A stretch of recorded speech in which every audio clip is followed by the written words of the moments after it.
Kwani kuna media kiasi Lodwar? Yeah, imeendelea sana. Yeah. I did not expect all this representation here. So waziri tuelezea tunakaribisha Turkana. Yeah. Tuelezea you have come here to Turkana. What's the mission? What are we expecting from you? Okay. Then questions will follow. Okay. Okay, thank you very much, ladies and gentlemen. Thank you for coming to receive us here. We are in Turkana today, the cradle of mankind, to have Jukwaa Usalama. And our intention today is to listen to the people of Turkana. This is the largest county in the country by landmass, and we have a representation of security officials, people who are in the security sector from the entire county, from the sub-location to the county level. We also have the representation of Wananchi, at least 5 stakeholders from every division in the entire Turkana county. And the objective of Jukwaa Usalama is to listen to the concerns of the citizens and the officials that are working here, including the security officers.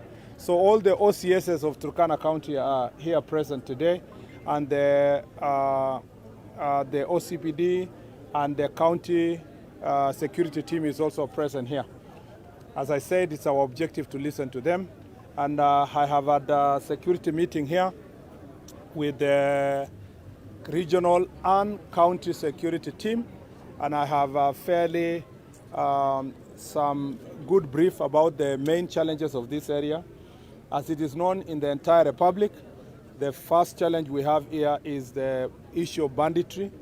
Kerio Valley has always witnessed a serious problem of banditry, and Turkana is in a unique position where it is facing problems of banditry locally, but also facing it internationally, in the sense that the pastoral communities we border in South Sudan, in Uganda, in Ethiopia, also a challenge to the Turkana people. So we have international challenge and the local challenge. On the part of the local, there has been relative peace in the Kerio Valley region based on the previous operations, Operation Maliza Walivu, but we haven't really completely finished the work that we need to do. We still have pockets of challenges in different places. Part of it is contributed by the strength of the police officers that we have here, the proper organization of the NPR that we need to organize. There's also, we'll be listening to the citizens on the areas where we need to increase NPR presence.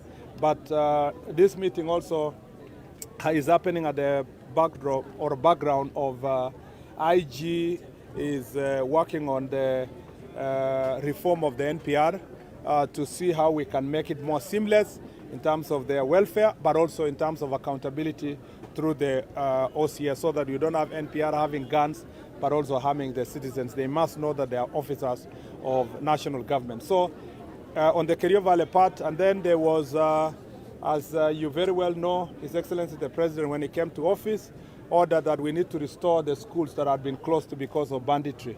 And a few schools in West Pokot County are yet to be completely restored, and a number of schools in Turkana South and Turkana East. As you may have seen, we have about 4 or 5 schools that are yet to be reconstructed. In this financial year, some resources have been given, and we believe that soon KDF will be given the amount so that they can work on those schools and restore them this financial year so that we close this matter. On the question of international, the second problem that we have in the Turkana is the problem with neighboring countries. The challenges with the Tobosas in the part of South Sudan, the Dasnach in Ethiopia, and the Karamojang and other communities in the part of Uganda. Again, this is a challenge we are facing. We need to ask ourselves how we can work together, possibly have a multi-agency team that is going to be stationed in the key entry points to our country. For example, the police and the citizens have just been left to through NPR and other mechanisms to take care of Todonyang. It may be necessary now to have a multi-agency approach where the KDF, Kenya Defense Forces, will also come into presence to bolster the strength that we have there. We must do more around Nadabal, Kibish, and all the way to our border to Uganda. And again, we want to see how best we can work together with the NPR in those parts of the country, maybe train them better, remunerate them better, give them better uniform and give them better equipment so that they can work together with the security forces. Because of also this border to international border, we have challenges related to immigration or migration rather. We still have aliens, illegal immigrants that are coming through. We have porous borders that are facilitating trafficking in persons. And you will find that because of the operation that is going on in Marsabit, Turkana has become a weak point for some of these aliens to come through as they find their way access to Nairobi and all the way to South Africa and beyond. And it's our responsibility now to think through as security officers how then we can bolster also security operations in the area to deal with that. Other than that, other security challenges that we have here is the question of human-wildlife conflict. We have Turkana South Game Reserve. We have the Turkana, Lake Turkana, where there has been a conflict with the local community together with our KWS and other agencies. We want to see how best we can work together, especially with county government when it comes to the game reserves, so that we can make sure that there is better enforcement but protection of human rights for our people, but at the same time to make sure that criminals are not hiding in these places and end up causing security challenges to the residents of this area. The other issue that we are dealing with, an emerging issue, is illegal mining in some of the parts of Kerio Valley region. And we want to make sure that, and this challenge is between West Pokot and Turkana County, and we want to see that that is sorted. We have also a bigger issue of boundaries. The boundary of Baringo, West Pokot, Turkana is giving us also security challenges. And we want to see how slowly we can work on boundary issues to make sure that our people can live in peace. Other than that, the international boundary is also important for us to safeguard our boundaries with South Sudan, with Ethiopia, with Uganda. And we want to make sure that that discussion is ongoing. It's beyond just this ministry. This is interministerial. We have foreign affairs. We have defense ministry working together to find a lasting solution insofar as boundaries is concerned, especially international boundaries. Lastly, these are just some of the key issues I've just picked, but one of which is to deal also with drugs and substance abuse. Because of these porous borders, you still have characters who are dealing with drug trafficking, and we'll be listening from Nakata today. One of the challenges is that you have very young population of under 18 who have many young people in Turkana, which is a surprise because of there is a lot of disorder that is as a result of drugs and then leads to mental health. And you will find that this is a challenge that is affecting young people, particularly those who are under 18, and we must see how best we work together to deal with this issue. On the last unique issue, which is unique for Turkana and Garissa County, is the question of refugee camp. We have challenges here that are related to the refugee camp. You know that there has been shortage of supply of food and other items to the refugees, which is threatening peace within the Kakuma camp, but also at the same time, which is a challenge in terms of local community vis-a-vis refugee community. And you remember we launched a Shirika plan on 28th of March this year, which is a plan that is government plan. And the challenge with that Shirika plan is that there are many citizens who have yet to appreciate what it contains, and there are misgivings and misunderstandings that we must be able to iron out through public participation. And it is my considered view that the citizens also need to know that since it's a government plan, it's not a rigid plan, it's subject to review and based on public recommendations. Some people think that we should have done even longer and time for public participation, but we thought that starting the process was important, but revising the document as we progress, and particularly when we get proper commitment from development partners as we move from this humanitarian approach to development approach, so that local community can also benefit from it. And we need to see also how some of the refugees who come from areas that are now stable can be assisted to voluntarily go back home, so that we ease the pressure that is in Kakuma camp. So these are some of the issues, and we're looking forward to that discussion for the next 3 to 4 hours. And I'm very happy that there is such a large turnout of the public, but also the media. Santeni, I will take like 3 questions. Mine is a quick one. Let me start with you. Yes, my name is Bakari from Standard. Okay. And Turkana community depends on this road, Kainu and Kitale Road. Yes. We have heard you saying that there's relative peace.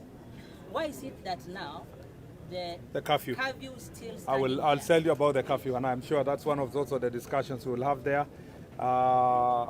Either of you.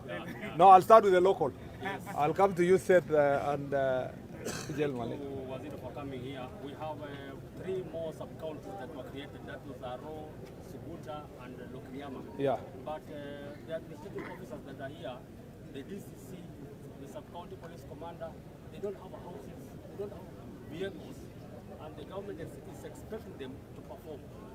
As we speak, I understand you. You don't even need to emphasize.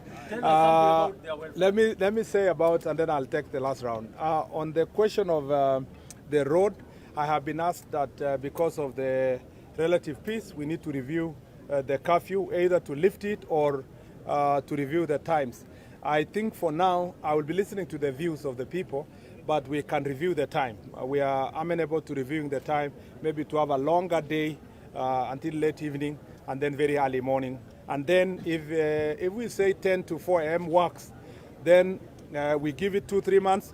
If the conditions become good, we can lift the curfew completely. So that is also something that is in the works.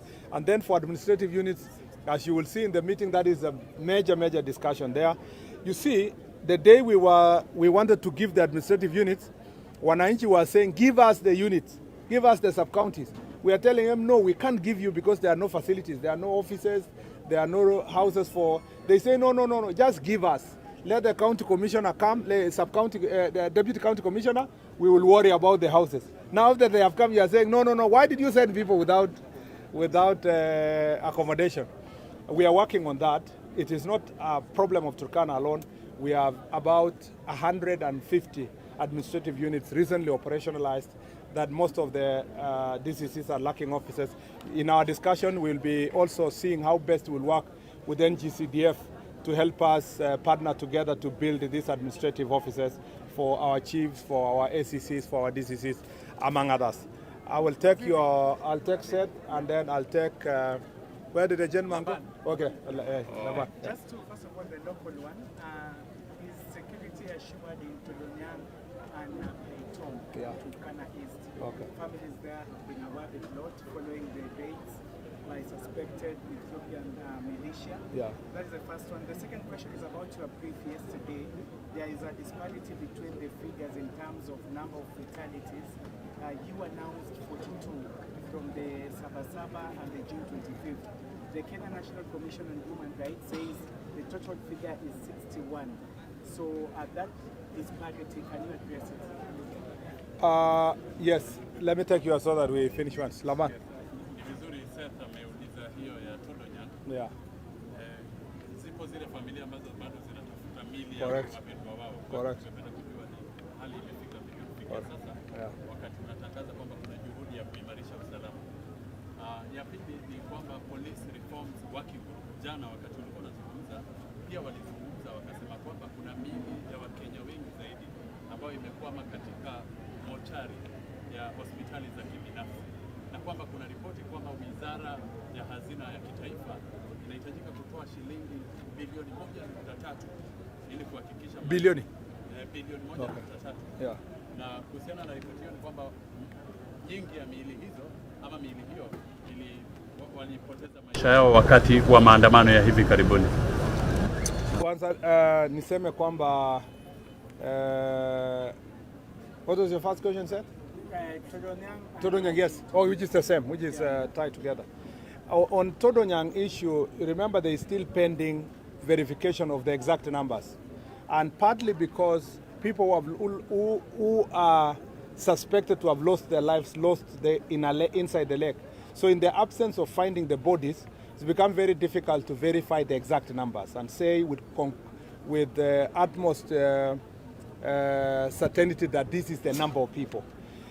Missing persons report indicate that the numbers were higher. But confirmation, in terms of when you want to announce numbers, you can only say they are missing people. You can't say that they died. Because by the legal procedure, you must first verify if those people died. Some reports also indicate that there are some people who are still alive and they are in the other part of Ethiopia and so forth. But I don't know if that can be true for such a long period of time. So what we want to do is to continue working with communities to make sure that they report. In some instances, people don't know. Part of the reasons why there's a disparity in numbers in Todonyang is because not everybody who was in the lake comes from the community in Todonyang there. Some even could have come from all the way from Kitale, some from Lodwar here, some from Kibish. So the issue is that as we continue accounting for the numbers, it's also important for us to improve on the security. And part of the request of the issues that were asked by the residents, some of them we could not meet them immediately because of budgetary concerns, but it is important, as I have proposed, that we have a multi-agency security team in Todonyang because it's a unique place, an entry point. So there is commerce, cross-border commerce, there is fishing that is going on there, but there is also livestock farming. So all these activities happening there, and there is also boundary encroachment because of proper absence of security presence in that particular area. So it is an issue that we must deal with conclusively. Na kama vile tumeambiwa kwamba hapo Todonyang nia yetu ni kuhakikisha kwamba wananchi wamesaidiwa na tunataka kusaidiana pamoja na wananchi wakitupatia wale ambao tunajua kwa kweli kwamba walikuwa wanafanya fishing hapo na walipatikana katika ile janga ya mapikano katika sehemu hiyo. Lakini aswa zaidi ni lazima tuhakikishe kwamba mambo ya usalama katika Todonyang imezingatiwa kutumia multi-agency team. Tunataka KDF waungane na polisi pamoja na wananchi kuona kama vile tunaweza kusaidiana kuimarisha usalama katika sehemu hiyo. Pia I have been asked about the numbers that we announced yesterday by the National Police that came from National Police Service regarding the people who died in the last in Mandamano on 25th and 7th. First of all, let me say this, that even one life is very important, and we take seriously the question of loss of life. Some of those people who lost their lives, the circumstances are still being investigated, including a very young girl who painfully lost her life in that situation. And we want to say that nobody is intending to hide numbers. There is no value in hiding numbers because it's about human beings.